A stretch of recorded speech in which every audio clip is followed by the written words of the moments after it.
We got this from Newsweek. Civil war. Oh, I said it. Warning issued by MAGA after Donald Trump guilty verdict. Oh, please. This is the warning they're saying. Okay. Here we go. Make America Great Again activists have warned there could be civil war in response to Donald Trump's guilty verdict in a hush money trial. I just like to stress to our friends over at Newsweek, this is not an advocacy. When people say, holy crap. So I tweeted when the verdict came out, war, all lowercase, period.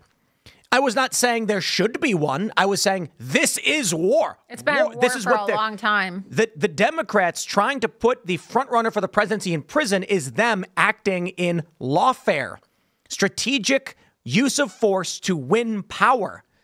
And the media plays this game because this is how it works. I think we were talking about this yesterday. You see two guys are in the mall. Guy A walks up to Guy B and punches him in the gut. Guy B stands up, and right as he does, a cop walks around the corner, and then Guy B punches Guy A, defending himself from an attack. Who gets arrested? Guy B. The cops saw Guy B punch Guy A. There was a literal example of that in Europe that happened. There was an anti-Islam protest or whatever in Germany, and there was an Islam, and he was fighting a stabber. There was an Islamic guy that went and stabbed a cop because the cop was on top of a guy that was just pulling the guy stabbing someone off, and so the guy is stabbing the cop who's on top of a guy that was just pulling the guy stabbing people off someone else. So it's like the guy, like it's insane. So this is the strategy. Democrats want to provoke as much as they can to get a violent reaction, right? So that they can then justify the use of force and rally support behind them. And that's why everyone's like, don't give them what they're trying to get. There's one reason why they're trying to provoke conflict, crisis, and they keep saying these things. Trump is going to win.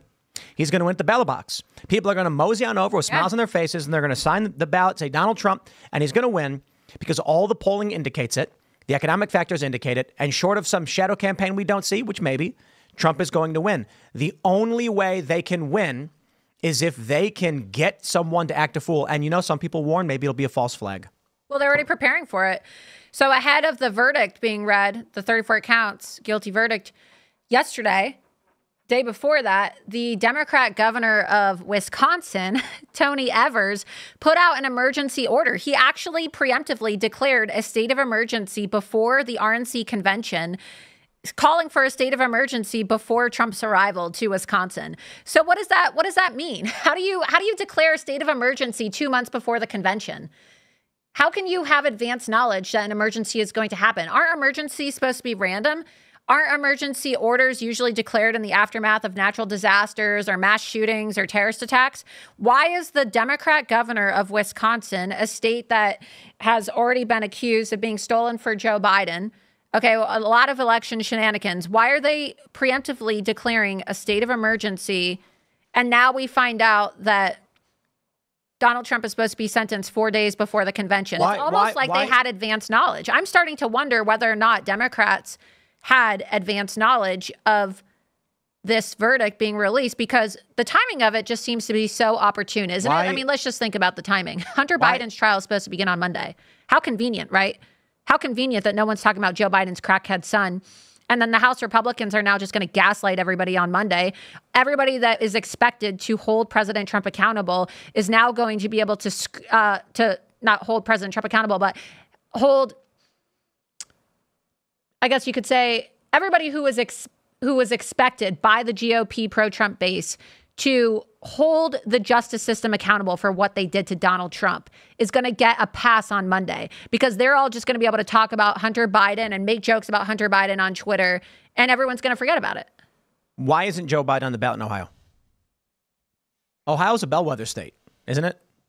Because it's one of the principal states of our generation. It's like the fifth most populated. That's what I was talking about earlier. It's the fifth most populous state. So it's a swing state, and typically whoever wins Ohio and Florida wins. Yeah, there's 17 electoral votes, and Donald Trump is on track to win all of them right now.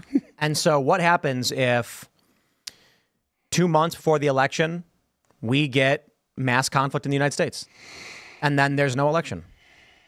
What if the reason Joe Biden's not on the ballot in Ohio is because it's literally not a component of their strategy? They don't care.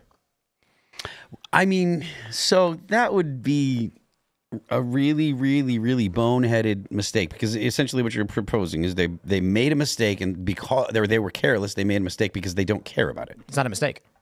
They just said, we don't want to do it. I mean, because that's like saying, why don't I drive my Tesla to the gas station? I mean, why would I?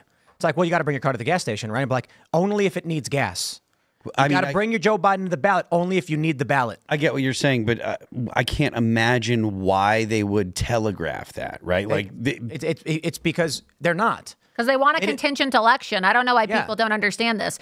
They are literally trying to create a contingent election.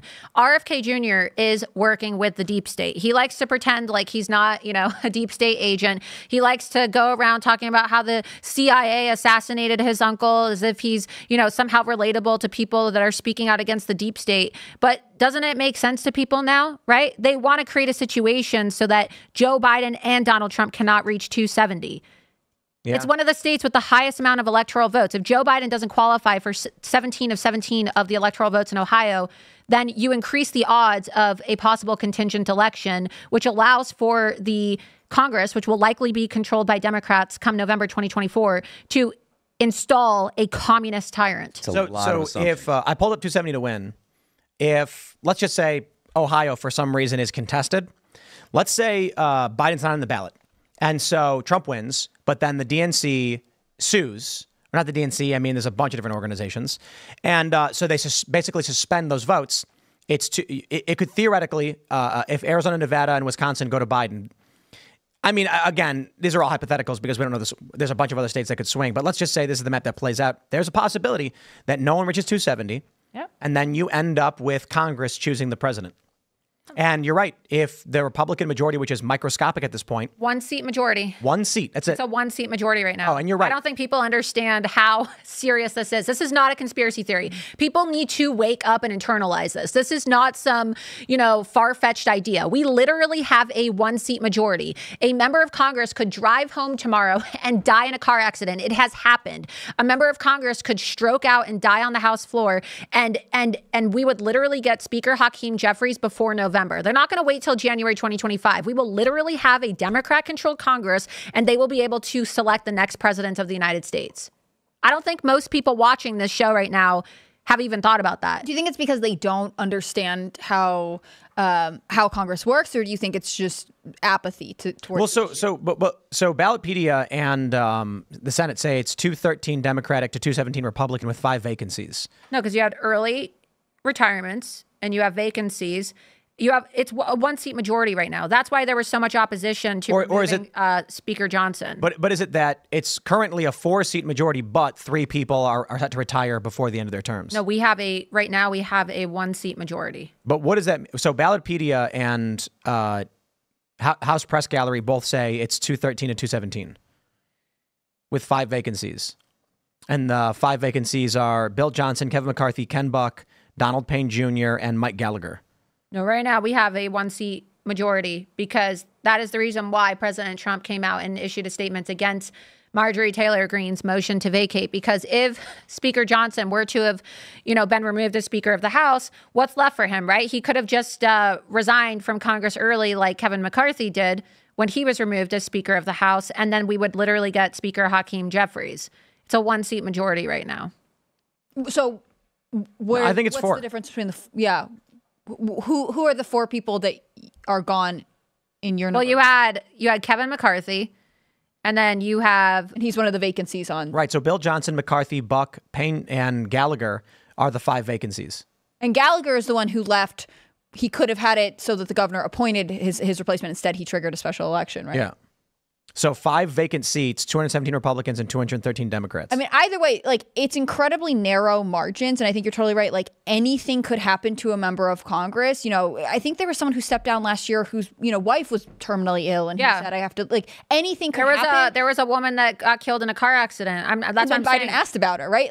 It's incredibly narrow margins. And it's not like the Republicans control the House by 50 people. They control by, whether it's 1 or 4, it's enough where anything could, if anyone gets sick and misses a vote, this is something that happens. This is what happened with the Alejandro Mayorkas issues. There was someone who couldn't make it to Congress, and it was one of the reasons the votes failed initially.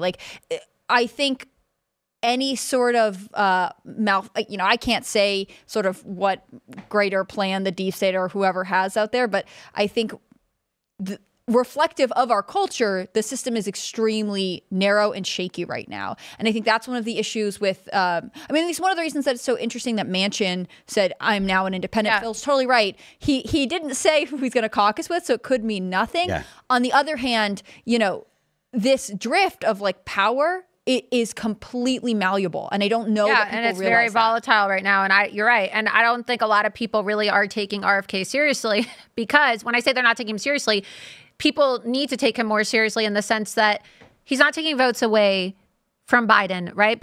He's taking votes away from Biden and Trump in an effort to create this contingent election. And it's not about votes necessarily, right? For the sake of winning the presidency. It's about preventing the presidency. They literally had signs plastered about this all over the Libertarian Convention that said, prevent Biden and Trump from getting 270. So, he also had a massive injection of cash, $14 million from Nicole Shanahan, his VP candidate. She's contributed... She's contributed over $14 million in total on the side of the PACs. So, and now he officially has enough funding to get ballot access in all 50 states. And people were saying, oh, well, don't take RFK seriously because he's not even going to have enough money to get on the ballot in all 50 states. Well, he officially now has enough funding to be on the ballot in all 50 states. Look, man, I've been talking Kennedy since he announced. I've never bought onto it because of his stance on the Second Amendment. I'm not buying it. You're from Massachusetts. Yeah, I mean, he can go pound sand, man. I got nothing... Massachusetts betrayed the Springfield Armory. Can you believe it? Yeah. That's brutal. What are you going to say for yourself, Massachusetts? I mean, I live in New Hampshire for a reason. No, I think RFK is interesting. He definitely has an impact on the polls. I have not met anyone just, in my run-of-the-mill life who is like, I'm definitely going to vote for RFK. I knew people who were like, he's saying some interesting stuff about this issue, or he says whatever, but I've never met anyone who is ultimately planning on voting for him in the election, whether they plan to vote for Biden or Trump. And so it is interesting to me to see sort of the long-term effect. I think he will siphon votes away from both sides, but obviously I don't think he has an actual path to the White House. No, but that's exactly my point. He doesn't want a path to the White House. I'm not worried about RFK having a path to the White House. He's not running a winning campaign. He's not running to win. He knows he can't win. His own super PAC is putting out press releases saying, we know he can't win, but we want to take at least 15 electoral votes. His goal is not to win. He wants to be a spoiler candidate and take 15, at least minimum, electoral votes so that he prevents Biden and Trump from getting to 270. I don't think there's actually a pathway for him to get to the White House, but I do think that there is a pathway for him to take enough electoral votes so that we have a contingent election. And if we have a contingent election, as I've said before, it won't be a vote in Congress between Trump, Biden, Chase Oliver and RFK. No, it's not going to be that. It's literally going to be them picking somebody. Anybody. They don't even have to be on the ballot. Who do you think they'd pick? I don't know. Probably the AOC. most radical person. We could literally get President AOC. We could get President Hillary Clinton. We could get President AOC would be like the funniest thing We could get President Ilhan Omar. We could get President Alex Soros. We right? could get President Alex Jones. We could get anybody. Yeah. Alex Jones. Hey, think about that. We could get an illegal alien. I don't think people really understand. This is not a conspiracy theory either. This is spelled out in the United States Constitution. Isn't Hillary Clinton selling? I was just pulling the story. Hillary Clinton selling "She Was Right" merch after. Yeah, she was right the whole time. She's ooh. She's the cringe. She's the cringiest, grossest person. Testable. She tries. Think about this. It's like she's like the stodgy parents from Footloose. She doesn't understand why she's not cool. And she tries to be. I mean, it would make sense. They probably would want to put a Hillary Clinton in. Why else is her top woman now Huma Abedin in this affair with Alex Soros, who I swear to God was a homosexual? I mean, Uma's been her top girl for ages and ages. No, I know, but that's what I'm saying. Yeah.